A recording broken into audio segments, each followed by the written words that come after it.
My mom said it, but I can re-emphasize, because not only was I like to say boisterous, I was a boisterous child. So I was always getting into trouble. And then when I was younger, when I progressed into high school, I went into a cave for a while, and I was very shy. And I looked at myself when I was 13, 14, and 15 years old, and I was just imagining standing in front of a crowd, and I was just shaking and shivering. Now, I would do it sometimes for a grade, but I knew, like, this is something I could never imagine myself doing.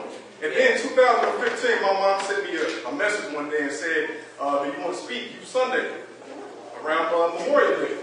2015. This was probably around January, so she gave me some time. And then she took me a while to reply because I thought she was crazy. I don't know what she was talking about. But I knew in the back of my mind that it was something, because me and my wife had always talked about me getting in front of the camera more, me speaking and ministering more. And every time I would see the two people together, she nudged me saying, that's you. So when my mom asked me, I'm like, what are you talking about? Lo and behold, I took the offer. A year later, some things happened in my life. And this past year, I probably spoke nearly 20 times in different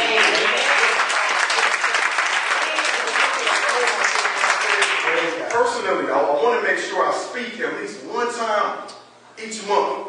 And around November, I had a speaking engagement. I didn't have anything in sight. In December, lo and behold, my mom sent me a text again saying, you want to speak? December 30th. And this time I wasn't hesitant. I responded probably before she even sent the message. I said, praise God, I'll take you upon your offer. 2018, y'all, I'm looking back and when I was trying to figure out what to talk about, the word vision kept popping in my head because 2018 became a year for me where I planted so many seeds and I was able to, I feel like, manifest the different things God put in my life. And I tell you this to say that things start rough, but I know that at the end of the tunnel there's light. Yes. Around this time last year, lost an uncle, me and my wife. Then about a month later, I lost a best friend that was like my brother. Then a couple months later, I lost another friend that was like a brother from work. Lost a baby. Lost a student. Lost another uncle. Like, this has been a trying year, but I still know that I serve a faithful God. I understand that He put this on me. That it's for a particular reason. And He put this on me because He knows I can minister to people and let them know that, again, at the end of the tunnel, at the end of the rain, there's a rainbow. And I believe that 2019 will be better than 2018. Make some noise with y'all.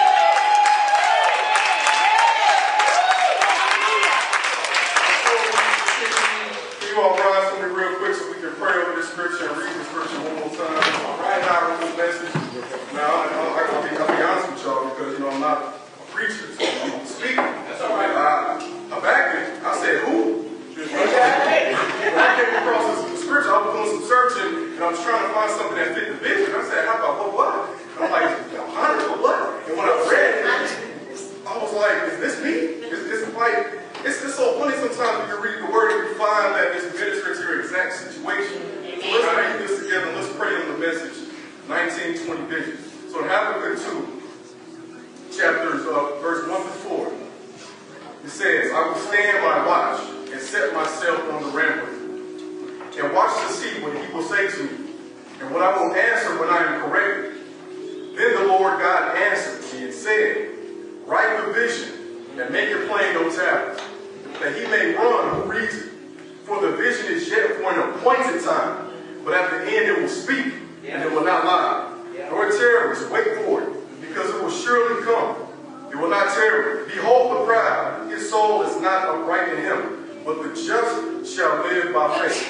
Lord God, please bow your heads and pray for me real quick. I pray that you allow me to speak, Lord, for you only.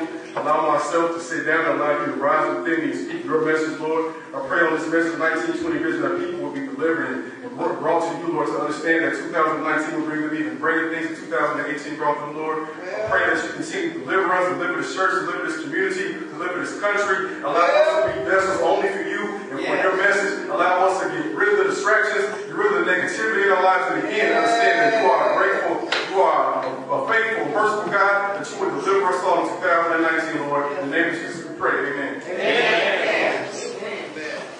So when I was reading this scripture, again, I was reading it, and I felt like as a history teacher, I felt like I was reading about the history of America. And I say that because Habakkuk, when he was trying to talk to God, he was discussing all the negative things that were going on in Babylon and Israel. And he was dismayed. He did not understand exactly why all these negative and bad things were happening in his country.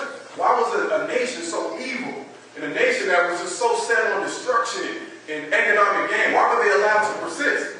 See, when Habakkuk went to God, he said, why are you allowing Babylon to do this? He says, my people continue to face injustice and violence. I said, wow, that sounds familiar. And then he said, why are you allowing a corrupt leader to preside over us? And I said, wow, that sounds familiar. And he said, why do we live in a nation where we're supposed to have scriptures to follow, but they're neglected? Man, what year is this? Why is inequality and economic disparity allowed to exist? Why are people divided? Why are humans used for slave labor in the military? I said, okay, let me check the date on this again. I said, is this the U.S. history book or is this the Bible? And I thought, okay, people facing injustice. I'm like, wow, Andrew Johnson, a young boy who was in high school, dreads like me, forced to cut his dreads off to participate in this cultural heritage because of a racist referee who knew all you had to do was put on a headband. Yeah. That's right.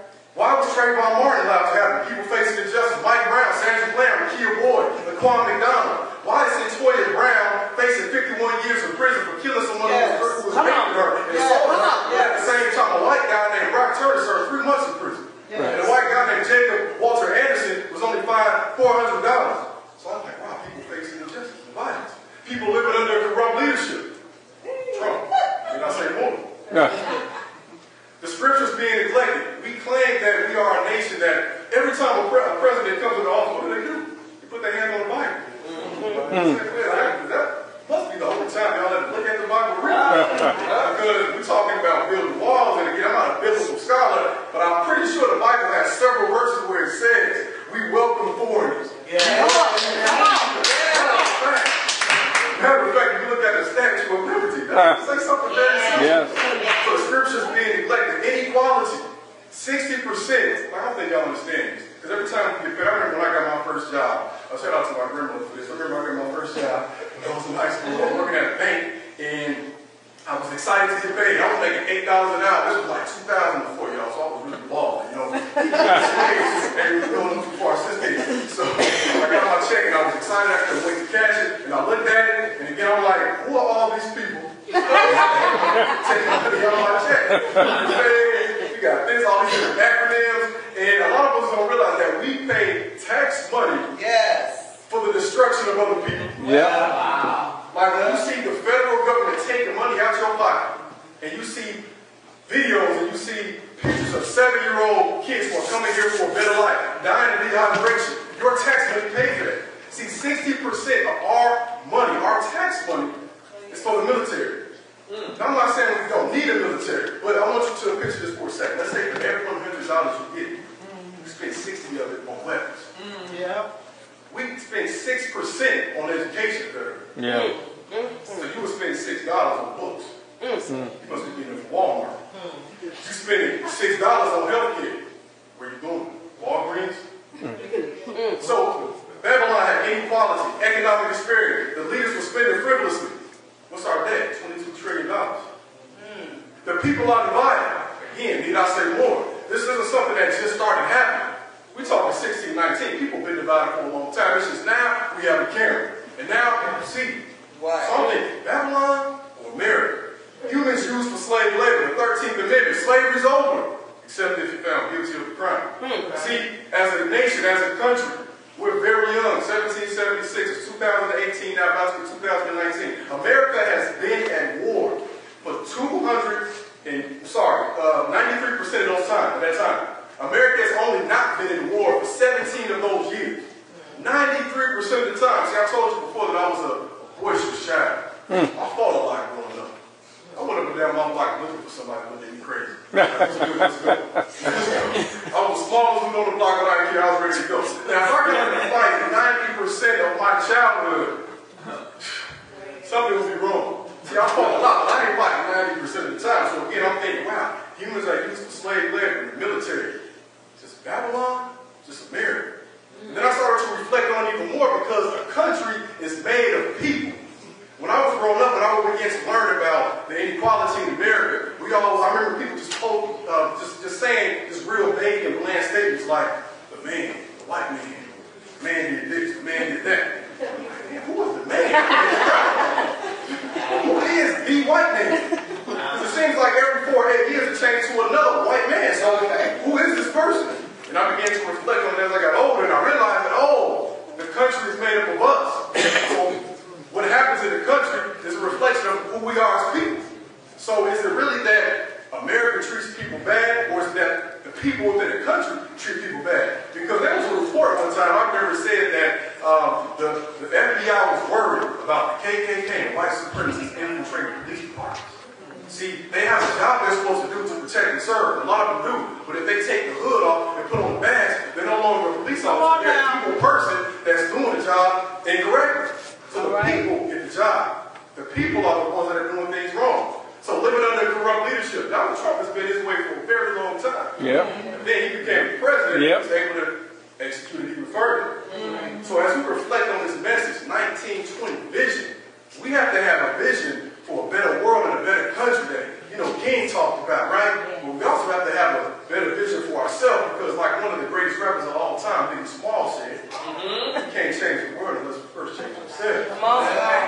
So the first point I want you all to write down for me, if you write these things down, that's going to be a very integral part of this message. I need you to write down the first point. I need you to see the vision. Because Dr. King, we know, he saw the vision. He saw a better country.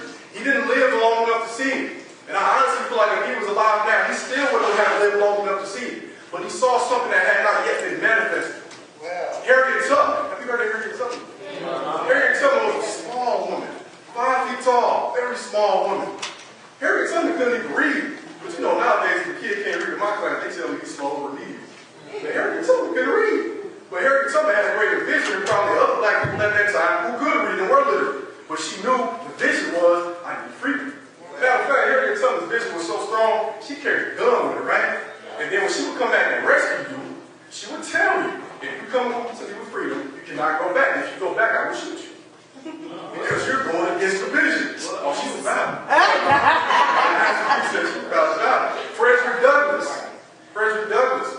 when he was able to learn how to read, when he tricked those little white kids to teach him how to read, he read a book, he's like, oh no, I see freedom. I don't see this destitute situation you have me in. So the vision, y'all, Habakkuk had a vision. He knew things weren't right. He knew when he went out into his community, things were not supposed to look that way. When you leave this church and you drive past this community, you probably understand things are not supposed to look this way. When you drive on the south side of Chicago, you understand things are not supposed to look this way. When I look at a history book or a documentary and I see the royalty we came from, and then I go outside and I look at the news media and I see how we were trained, I understand that's not how we're supposed to look like. So that's why I get down on my knees and I say, God, what's going on? This ain't right. What's the vision?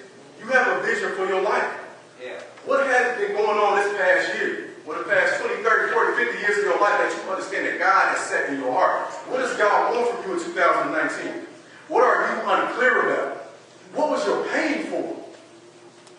Like heavily, what troubles you? Because again, it's not just about improving the country. It's about improving ourselves. See, and our vision sometimes can be clouded, y'all, because we have these things. Where's mine at? It's right here. These phones. I have a little airplane mode. I just wanted to make sure nothing popped off my hat. Right? But we have these, we're always on these all the time. There was a point in time I think about like having to rush home and want to hurry up and catch my television program at like 4 o'clock, 4:30. Then if I missed it, I would have to wait probably the next week to see the rerun. Or maybe like the next couple of days, I would have to turn to the channel, the TV guy. I remember that channel thing that was like, and if you would miss it, you have to sit there, you run to the bathroom, come back and just miss it again. See, the media was powerful then, but things weren't on demand yet. Now, we have this all the time. So now the image that they have of us that they want to portray can be shown across the world anytime, at any given moment. See, there's something very powerful about this image because you know that we come from people that are great, like Dr. King, Harriet Tubman, Frederick Douglass, right? We go back even further. We talk about the pharaohs in Egypt. We talk about the Nubian kings and queens. But in this country, we're not shown that way. There was a study done by a company in New York, right? And New York being the biggest media entity in this country, they have a lot of people, right, that watch all the time. And excuse me, y'all.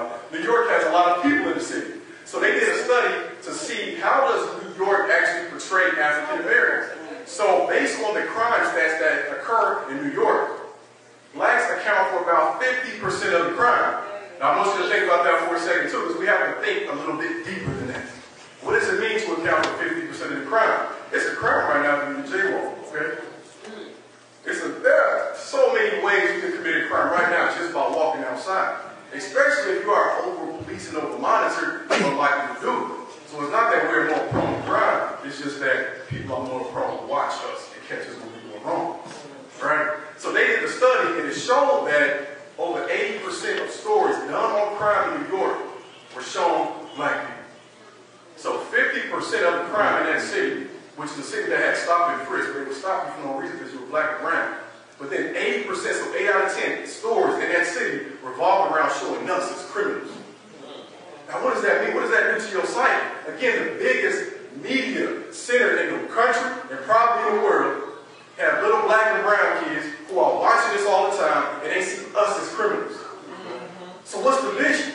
They can't see anything wrong with that. So they want to walk into that destiny. So what do you see? What has God been putting on your life? Have a vision. What is your vision? Do you notice that something's wrong with that? Do you notice that's not how life is supposed to be? Yeah. Do you notice that when you look and you see the members of Congress or the president, and you look down the list and you start to see, wait, there's only one black man right there. Or there were only a few over there, right? I remember my mom probably remembers this very vividly when I grew up. When I was younger, I was taking some, I was probably 8 or 9, but social studies class, I'm not sure what we talked about, but there had to be something about presidents. But I came home and I asked her, why haven't we had a black president? My mom told me because they waiting on you to grow up. My dad, my grandma, my family, they molded that vision. They could have easily said America's racist. It ain't going to happen. She saw Obama before Obama probably saw himself. So what is your vision? See, this is funny, right? A lot of my metaphors for this message actually came from watching TV with my kids. So there's a show called Brainchild. And if you've never seen Brainchild on Netflix, I suggest you watch it, because you might learn a thing too like I did. I was sitting there after the first episode just taking notes. So they have this thing called and I'm going to call it the rainbow and dot experiment. So what happens with this is, if there's a rainbow, and they have a dot in the middle, you stare at it for 10 to 20 seconds, right? Straight, 10 to 20 seconds. First thing first, like I already messed up because my attention span is so short. After 5 seconds, I started looking around. I messed up, I gotta do it again. So I tried it about 3 times. So I'm looking at it 10 to 20 seconds, and as soon as you finish that, you look at a blank screen. Then what do you see? You see the rainbow. Yeah. You see the rainbow. Oh, that was powerful. I'm like, there's a message in there somewhere. So you look at something that's there. And then when you look at something that's not there, you visualize it in your mind. See, the things we see from our eyes are merely illusions. You know, there are so many different particles that exist right now that you can't see. And again, Brainchild episode, the germs in the area, right? The different gases, the different things in our atmosphere. So it's all an illusion. So that means we can create our reality. So that means that if you see something wrong, you can create a vision for what you want to see in your life. See, because if I understand that things should be a lot better for people that look like me, but I don't see it in the physical, then I can imagine what it's supposed to be like. And when I go to school every day and I teach these kids and I talk to them, I can make it a reality. And then that's why a student will come back 3 years later and come to me and a co-worker and say, you changed my life. Amen. And the thing they say about this is, again, I'm a history teacher, not a science teacher, so I'll look it up, and the term is negative retinal display. See, if you look at something that bright for a long period of time, your eyes and your brain are overexposed. They can't handle it anymore. So then you begin to just see it. Same thing if you take a picture, right? You do a selfie or whatever, you put it on flash, it's real bright, and you still see it, right? Negative retinal display. So we have to overexpose ourselves to the vision so much.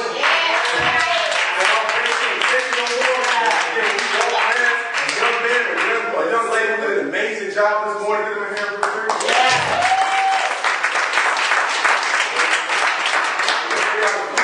We won't see what the media says, or even we won't even see what we used to say about them. We'll see what God has intended. All right. That's homeless, and you might say, oh, that poor pitiful person, they should get up and pull a child of God. That's God right there. That person was made in the image. They might just need to lift up. Because none of us in here will be where we are unless somebody lift us up.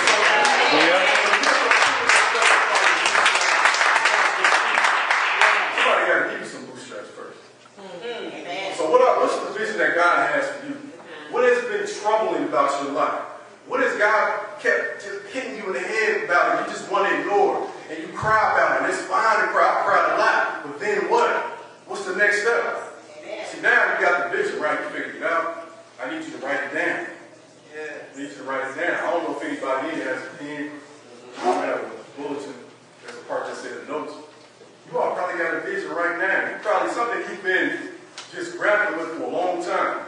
And the reason why we celebrate the new year, because if you honestly think about it, it's kind of weird to celebrate it, in January. It's still cold outside. I don't feel that. But it's really a psychological thing. We come from what's it called, the winter solstice, one of the coldest and shortest days of the year. And then from that, we start to progress towards longer days by March, right? But really in our mind, when we go to that new day, it gives us a renewed spirit. We feel like something is brand new. So we have to create that right now and say, I'm going to start fresh. January 1st and say, this is the vision for my life. God gave it to me. I'm going to write it down because now it's in the physical.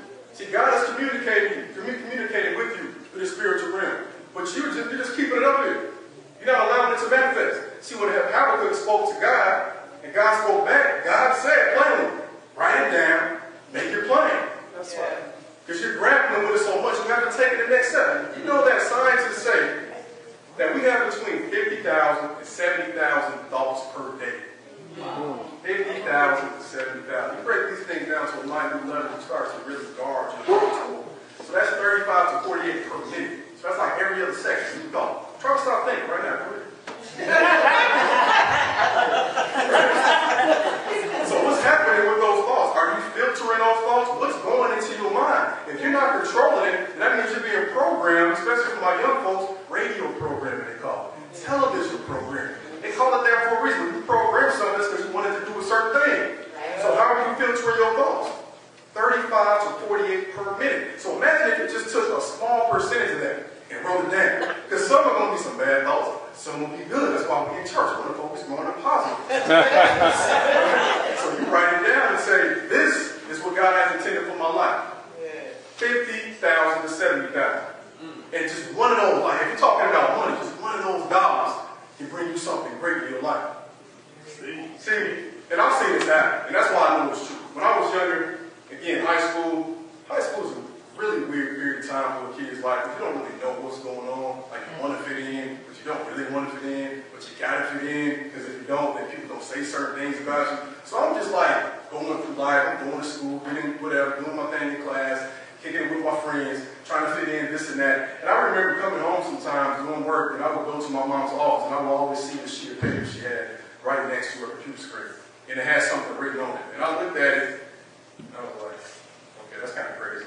So, and I would just leave, I would come back, I would look at it day by day, and I'm like, she still got it there. And year by year, I'm thinking like, I wish she would want to do this. She has a great job, great career, she's working at a church, associate pastor. Wow, you know? And I was somebody who would get like, every year we'd get these plans in high school. And after like the first week, I throw it out. Because I'm like, I'm not about to write anything down. Right? I'm going to remember myself, right? So I go off to school. I come back, you know, we move now, we imagine, go upstairs, go to my mom's office, same things written down. I just want to be crazy. I know I'm a hoarder, but come on, I must get her from mother. She just got the same piece of paper just sitting there. So again, I graduated, move out the house, get married, have my first daughter. I come back one day, then my mom revealed that she was getting ready to open a church. I went back upstairs, I looked at the paper said, I will open a church. Amen.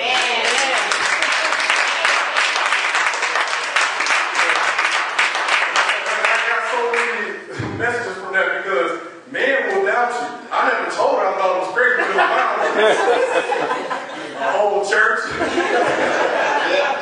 But what God is going to tell you is going to sound crazy. What you probably just wrote down, what you're playing on right now is going to sound extremely crazy. But it's not for them. It's for you.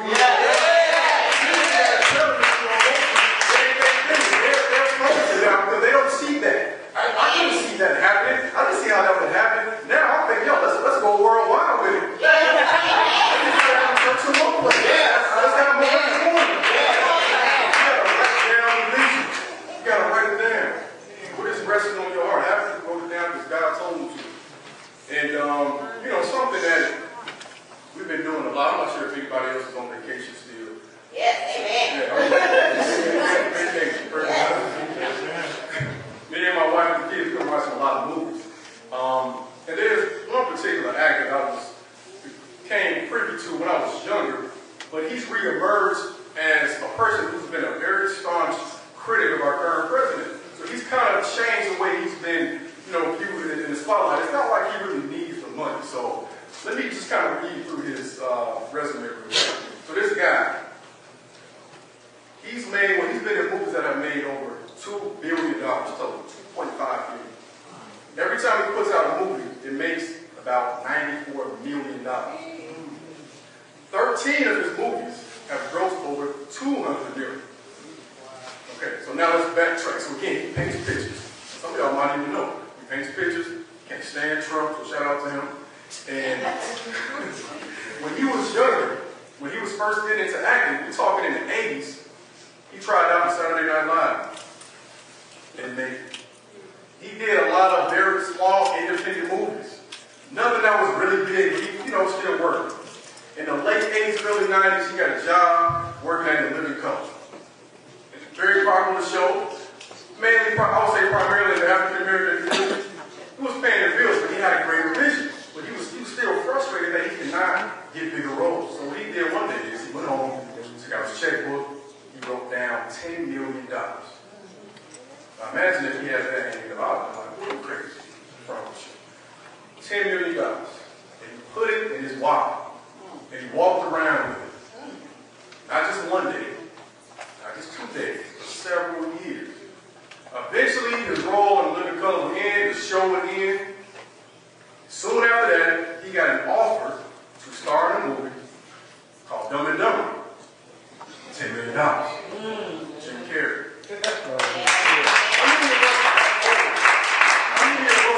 We have so much confidence in the vision that God gave us that we're able to write down something that's so crazy that we don't even have it in our bank account yet. Matter of fact, your bank will not just charge you some type of crazy fee. Your bank will shut down if you did something that foolish. Your bank will call the police on you and have to arrest you for something that foolish. But he wrote $10 million down, put it in his wallet, couldn't cash it because he knew that one day it would come to be. Yeah. And now he's still making money off Dumb and Dumb. He's sitting around painting pictures talking about how much he can't stand the president. Write it down, y'all. What's the vision? Write it down. Amen. What's the picture you see every day? You don't know if anybody has a new update for Windows, but for my work laptop, they have these amazing pictures. It's on the screensaver mode. You see these pictures like different destinations and places I never could even imagine. And it's taken like a high resolution camera. It is just, the vision is so strong because when you have those days when you come to work and the first thing you see before you log in is a sunrise or a picture off the coast of the Grand Canyon or beach. That puts you in a good mindset to know that things are going to be better. So what are you seeing? What are you writing down?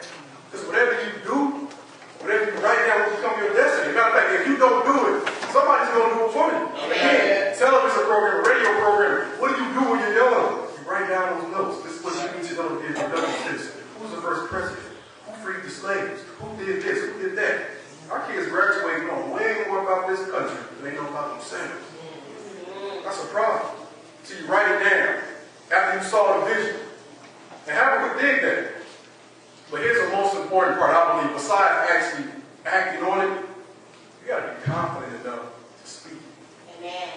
Because you had the vision in your head. Now I'm speaking, I'm saying. It takes a lot of courage, gumption to do that. Because I tell you, this year, something I've done that I never thought I would was I told you before, I used to throw out my book, my planner in high school. Now, a year later, my wife saw how much I love taking notes and journaling every day. She gave me this fancy little journal thing, you know, for Christmas. I went through 3 journals this year. I told myself, January 1st, I'm going to start off just a gratitude journal. So I would listen to the speaker on the podcast, and he kept talking about gratitude journal, gratitude journal. I'm like, okay, I guess I can try that. I mean, it's one thing to say I'm thankful to be alive. There's another thing to open up the book, write it down, sit down, and write a whole list of things. Your whole view changes, 1920 vision. When you put on those glasses and you look at graciousness, it's completely different than looking at, oh, I got to wake up and do it again. So you write it down, and now you have to challenge yourself to speak it. See, in Proverbs 18:21, it says, death and life are in the power of the tongue. Yes. And those who love will eat its fruit. So are you speaking life over yourself, or are you speaking death over yourself? Your inaction means that someone else will speak it over. I mean, there are songs on the radio, like a couple years back, right? Cut it. Right. What do you say? I forgot the name of it. Something. Make you look, you need to cut it, right? We just got people on the radio talking about cutting crack, cutting dope. And we're listening to the songs. And it's entertainment, I know, but our kids aren't able to distinguish between them. So that's all they're hearing about themselves. And they're speaking about themselves. The only thing they want to be when they grow up is somebody who... Come on. Right? See, the most important conversation you're going to have every day is with yourself. The most important conversation you have every day is with yourself. You wake up in the morning. First thing you probably do is grab your phone. And you're flooding yourself with thoughts. And whether you verbalize it or not, write it down or not, you've already had a conversation. I would go on Instagram sometimes, Facebook sometimes, and I would just scroll through. Anybody ever had it? You scroll through? I'm not doing enough in my life. Everybody on vacation. It's January 17th, and y'all just in the Bahamas right now? Because everything people show you is the best part of their life. So that conversation you have already starts off with feeling lack instead of gain. You wake up looking in the mirror and say, man, how come I can't look like that person, that Instagram model, this rapper right here, this person right here? But the most important conversation, you don't wake up in the morning and say, I'm beautiful, I'm great. And here's the crazy thing about it. People will say, yeah, you're supposed to memorize that song, memorize the pledge, memorize the national anthem. But if you were to say, I'm a beautiful person, I'm an amazing person, I can achieve anything I put my mind to, and help God. It's crazy. What are you talking about? Having confidence is shunned in this country.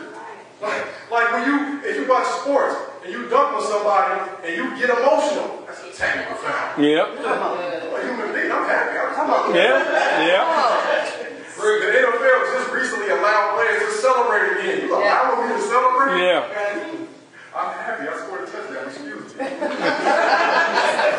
So what's the conversation that you're having with yourself?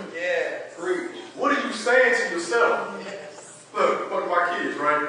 I'm about to tell something that they probably don't want the world to know. Maybe my wife doesn't want the world to know. A couple weeks ago, my kids said a bad word. I said a bad word.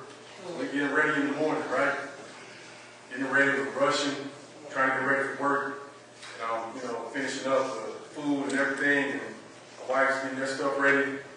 Then my oldest, Chloe, she said it. And I couldn't believe it. I was like, my first thought was, who told her to say that? You didn't hear from us, right?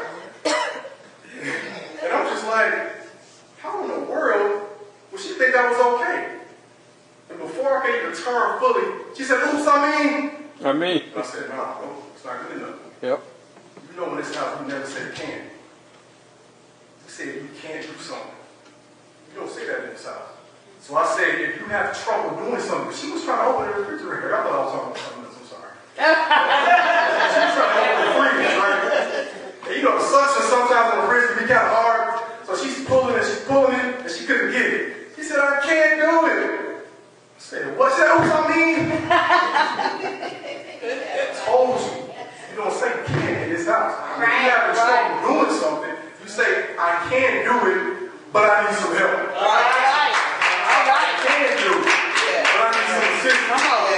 So we think we can do everything, but we need God. And we think that we can do it by ourselves. Once God talks to us, we can certain. What are you saying to yourself? It's been to the point where I would be frustrated because again, look, my thing is, and I love doing what I do, but one thing I hate doing is assembling toys. I just hate it. It was up like 5,000, 6,000 coming up with these toys on Christmas night. I see the instructions, I just see like Mandarin or something. I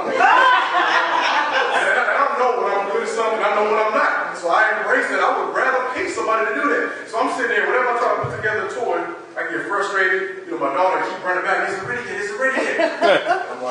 somebody will hear me say, I can't do this. Daddy, you said you can't say can. What are you saying to yourself? Because once you say that, once you say can, you close your door to every opportunity that was on that path. Once you say can, you open up your mind, you get that 1920 vision, and you're able to tell yourself, to show yourself that I can do it. So when you say I just need assistance, you submit to God, because you can't do it by yourself.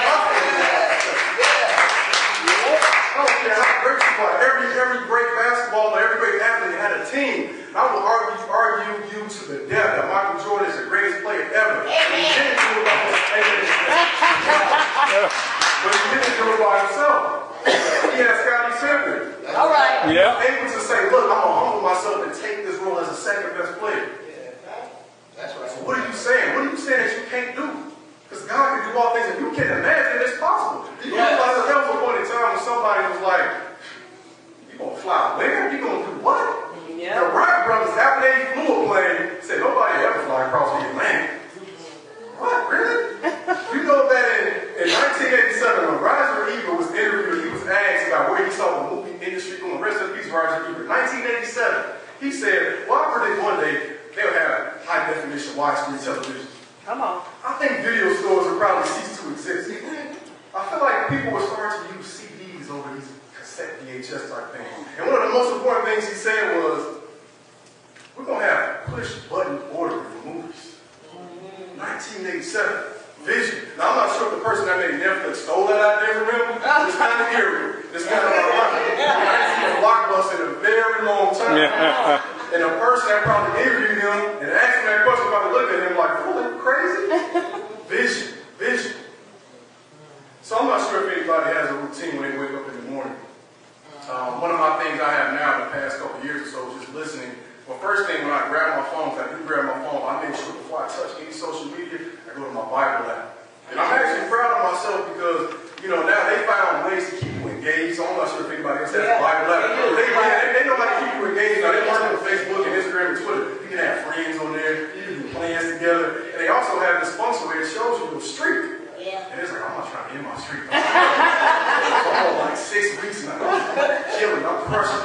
You know, 40-some days. But I read the Bible every day, the verse of the day, and me and my wife go playing, and I listen to a podcast. And the podcast is by a guy named Sean Christ.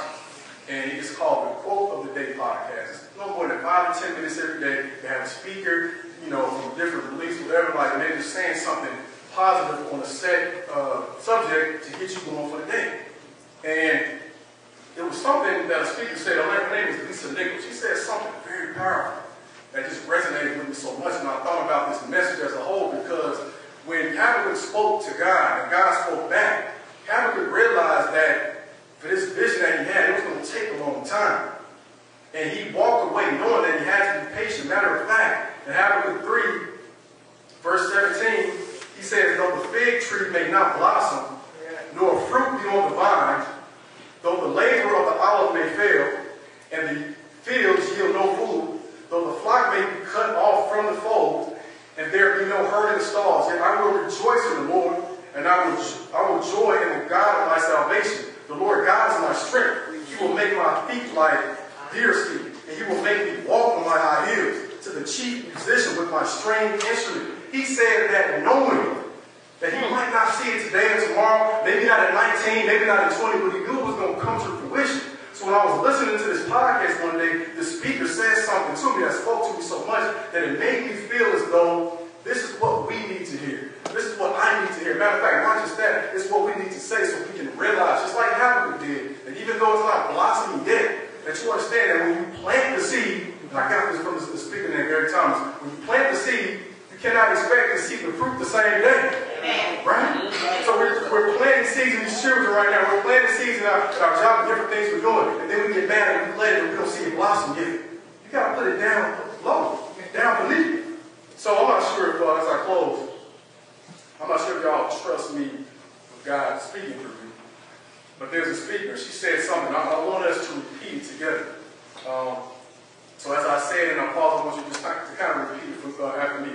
And again, this is a speaker named Lisa Nichols. And I feel like this is a perfect way to close because we're closing in 2018. We've all dealt with something. And it feels like when my year was rough, it seems like when I log online, it seems like everybody's saying the same thing. Like, it's something about this year. But to me, it must mean that 19 is just going to bring something that's so amazing. It's so amazing. So I can't wait to see. That's that 1920 vision. So I quote this from Lisa Nichols. It is pretty long, so I apologize in advance. But I could not. I tried to stop at the first paragraph, but I'm like, no, it's too powerful. So if you can repeat after me. I stand here. I stand here. In my greatness. In my greatness. I own my light. I own my light. I own my brilliance. I own my brilliance. I am bold. I am bold. I am courageous. I am courageous. I am perfect. I am perfect. In my imperfection. In my imperfection. This is my time. This is my time. This is my time. This is my time. I am bright enough. I am bright enough. I am old enough. I am old enough. I'm young enough. I am young enough. I'm experienced enough. I am experienced enough. I am wise enough. I am wise enough. I understand. I understand That I am enough. that I am enough. All right. Amen. Amen. Amen. Praise God. The next part is because we're scared, because we know we have it in our heart. I'm telling y'all for so long, I told myself, write a book, start speaking. I told myself when I was in college, I was loving what I was talking about so much that I needed to write a book. And I kept saying it, and I kept saying it, until one day I sat down in March of 2017, and I told myself I was going to write a book, but I kept procrastinating, and I kept pushing it off. I started writing, I would push it off. Some days it would be a week or a month, but I wouldn't do anything. And I told myself in 2018, I said, you will not leave this year without at least finishing the first draft of your book. And I'm telling you, on this day, on December 30th, I'm on the last page of my book.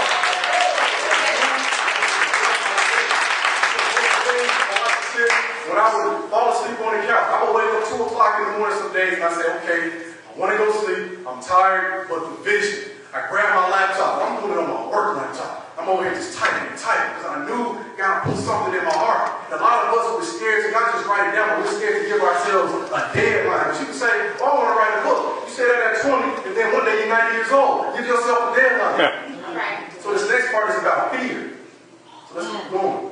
I accept my fears. I accept my fears. But my fear will be in the car with me. But my fear will be in the car with me. But it won't be in the driver's seat. But it won't be in the driver's seat. I am ready for the next best season. I am ready for the next best season. Because I know I am the author of my autobiography. am the author of my autobiography. I am the designer of my own destiny. I am the designer of my own destiny. I am writing a life story I am writing a life story that I am going to love reading, that I am going to love reading, that others will be inspired by on one page. that others will be inspired by on one page. They'll read my fear. They will read my fear. And on the next page, And on the next page, they'll know I did it anyway. they will know I did it anyway. I commit to hold fear in one hand I commit to hold fear in one hand and passion in the other hand. and passion in the other hand. And leap every time. And leap every time. And leap every time. And